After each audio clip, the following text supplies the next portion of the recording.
So hey guys, and welcome to the Random Watch Dude channel. Thanks for joining me for another video. My name's Mark and I'm just a watch addict who likes to do video logs of my watch collecting journey. I'm not trying to sell you anything, I'm not trying to influence you to do anything or buy anything. I'm just here to talk to you about my thoughts and opinions on the watch hobby, the crazy watch hobby, the crazy addiction that is this watch hobby. And today guys, I've got a special video for you. It's an anniversary video actually. I've owned a specific watch for 2 years now, and I'm going to do a 2 years owner's review of the Rolex GMT Master 2 VTNR Riddler.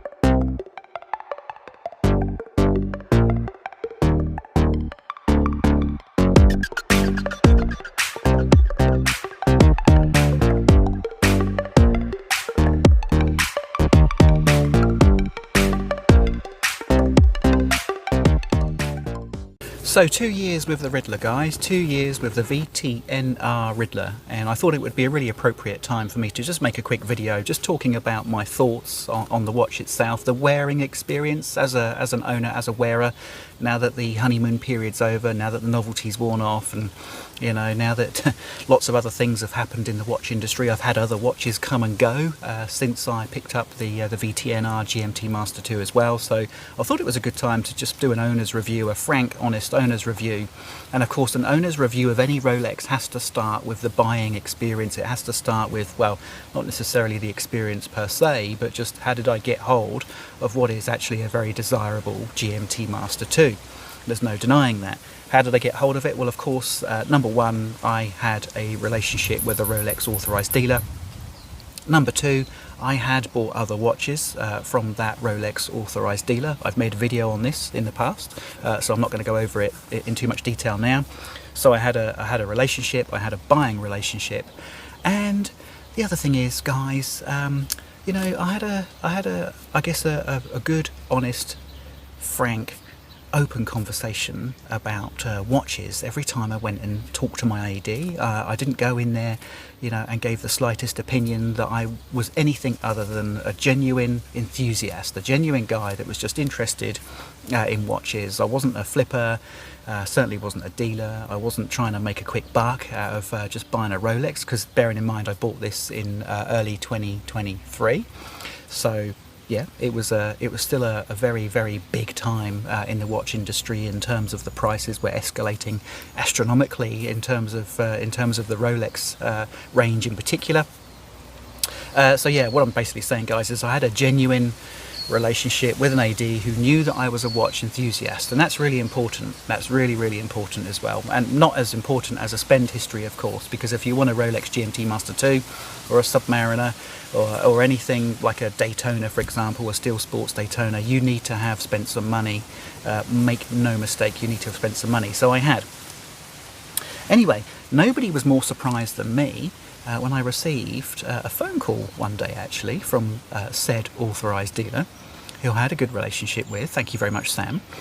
And Sam phoned me up from the Hourglass here in Auckland in New Zealand, and he said, "Hey Mark, you wear your watches on your right hand, don't you, on your right wrist?" And I said, "Yeah, I do." And I'm thinking, well, A, the only time he ever phones me is when he's got a watch for me, and B, why is he asking me which wrist I wear my watches on? Anyway, as it transpires, he said, I know, Mark, that you're interested in a Rolex GMT Master 2, and I know that you've told me that you'll take anything in the Steel Sports range that you'll get your hands on.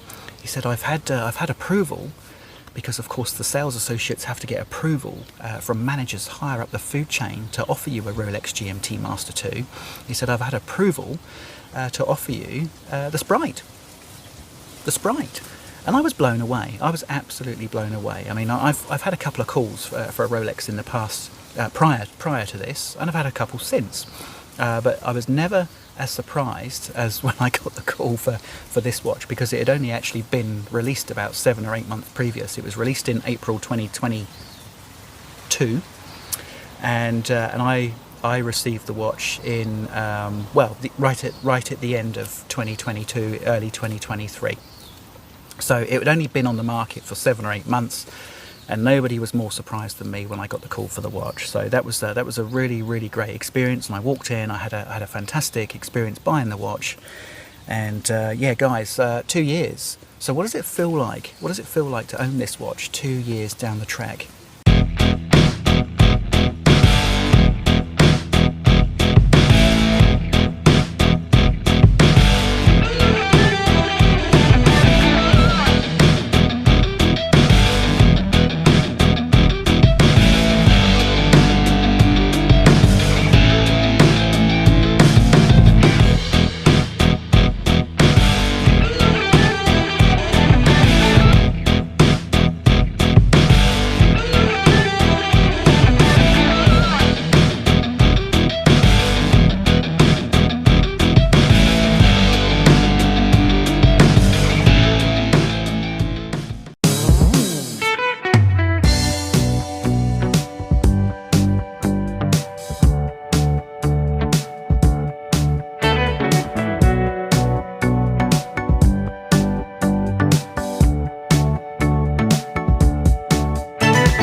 So of course it goes without saying, it's a left-hand drive model. It's got the crown on the wrong side, which doesn't bother me at all. It's quirky and it upset a lot of people. Now my experience of wearing a watch with the crown on the left side is that it's absolutely fine. Within about an hour, trust me, within about an hour of wearing this watch, you just adapt. Your brain, the circuitry in your brain redirects itself very quickly, because that's how we survive, right? Is your brain figures things out and figures changes out quickly and just recircuits itself and redirects the energy into different parts of the brain. And trust me guys, your brain adjusts to this very, very quickly. It's easy to set after about an hour of wearing it. It's easy to set. It's no big deal at all. In fact, after you've been wearing this watch for a few days, putting a normal or an orthodox type of watch back on is weird again. And your brain has to recircuit itself and says, oh, okay, you're doing that to me again, are you? You're putting the other side on today, are you? So your brain recircuits itself. So I have absolutely no issues, guys, with the crown on the left-hand side. And obviously, as you've noticed, I do wear my watch on my right wrist. Some people seem to think that's a bit weird. I actually think it's just totally natural. You can wear your watch, guys, and here's the thing, you can wear your watch on whatever wrist you like. You can wear it on your ankle, you can wear it around your neck if you want. It's totally up to you. You do you and I'll do me. That's my philosophy towards it. So I also wear the watch quite high on my wrist. That's, again, don't get upset about it. I do wear my watches quite high on the wrist. I don't tend to wear them further down here like a lot of people do, and I think that, again, it just comes down to personal preference and comfort, and also the shape of your wrist.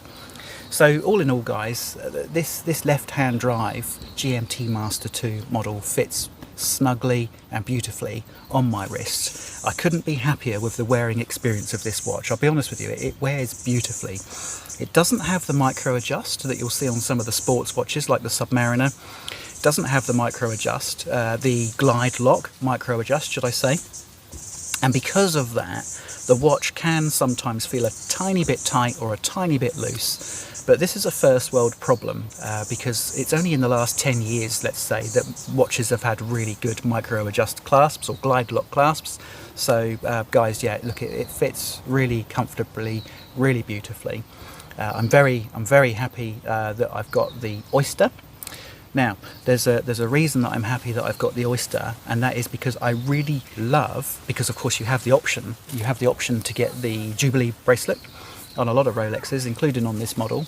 I had the option to get the Jubilee bracelet on a Batman recently, and I went for the Jubilee. I had the option between the Jubilee and the Oyster, and I went for the Jubilee. I also have had a Jubilee Datejust. Now, they, to me, look stunning on paper in the watch case, but after I've been wearing a Jubilee bracelet, a Rolex Jubilee bracelet for a little while, I tend to find it feels a little bit too blingy and a little bit too flashy. And I end up taking it off in favour of something a little more subtle, and that's what I really like about the bracelet. I know some people have got a completely different opinion to me, but having experienced both the Jubilee and the Oyster, I'm actually have a preference towards the Oyster bracelet on all of the Rolex sports watches. This particular bracelet, of course, has polished centre links and a polished band through the clasp, and yeah, it's picked up some scratches. Let me see if I can show you that in the lens here. The clasp has picked up some scratches, but I mean, honestly guys, these are micro scratches. These are things that would polish out very quickly and very easily.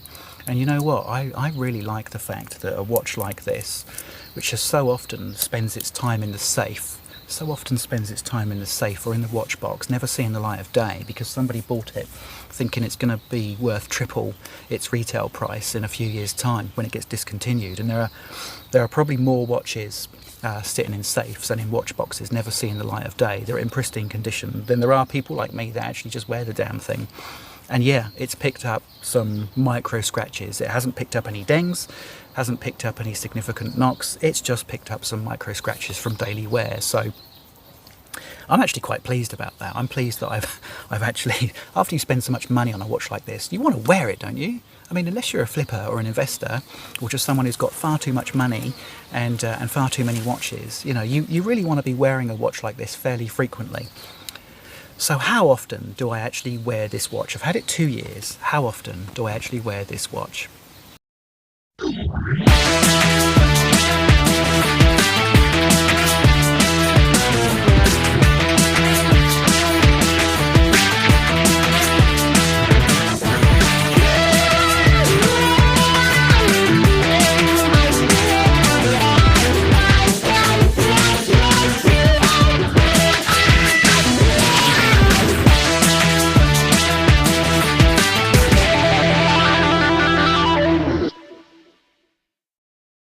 So the answer to that question, how often do I actually wear the Rolex GMT Master 2 VTNR Riddler, is as often as I possibly can. So I have a collection right now of about a dozen watches. This is not my only Rolex watch. I probably wear this watch, I would say, when I do put it on, I'll wear it for 3, 4, 5 days solid. Quite often wear it in bed as well, sometimes, if I feel like it. And then I'll probably take it off and not wear it again for maybe 3 or 4 weeks. So I'm wearing this watch, I would say on average, for about 3 or 4 days in a month, roughly. So about, quick bit of maths for you there, that's about 10 to 15% of my total watch wearing time, 10 to 15%. So in other words, I've got 12 watches, I wear this 10 to 15% of my watch wearing time. So this is just a really nice rotation watch that gets an equal amount of wear to my other watches. So a comparison now to the other watches that I have, and why after 2 years, and keep in mind guys that I have a very short attention span when it comes to watches. I have a very short level of love for watches that aren't perfect. How come this is actually now one of the watches that is still in my collection after 2 years, and there aren't many? How come? Well, I think it all boils down to 2 things. One is actually the sheer experience and memories and emotions attached to acquiring the watch, to falling in love with it when it was first announced at Watches and Wonders in 2022, to falling in love with it then, right through to getting a call for it, having it sized to my wrist and taking it home and honeymooning with it. That whole experience was actually fantastic. It was up there with the best of watch experiences, watch acquisition experiences I've had. To me, that's actually worth something. That's worth money. Which is why I've never actually bought a Rolex, for example, you know, from a grey dealer or from a flipper or off of eBay or whatever, because I do like to enjoy the experience as well. There's an emotional attachment. So that's number one.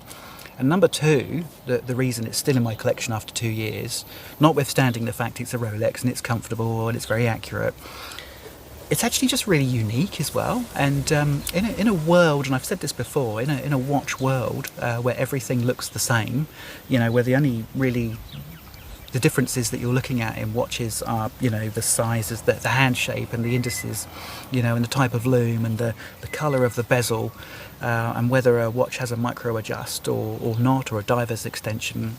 You know, we're living in a watch world where everything's got a little bit samey and a little bit boring. You know, the Rolex GMT Master 2 VTNR is just one of those watches that stands out as something quite unique, but it doesn't stand out to such a point that you can't wear it as an everyday watch. And you know, I've worn this watch to work frequently. I've worn it to football training. I've worn it in swimming pools. I've worn it in the sea. I've worn this watch on my kayak when I've been kayaking all day. This watch has had a lot of use, a lot of general use in lots of different environments, and it never has felt out of place, to be quite honest with you, whilst also being quite unique. So there you go, guys. After 2 years of owning this watch, I have to say, quite honestly, and I know some of you guys are going to ask me, how does it compare to the Submariner? Because I recently got a 124060 Submariner. How does this watch compare to the Submariner? I am going to make a video soon. I am going to make a video on a comparison between this watch and my newly acquired Rolex Submariner. That's going to be interesting. But how does this compare? Well, you'll have to wait for the video to find out.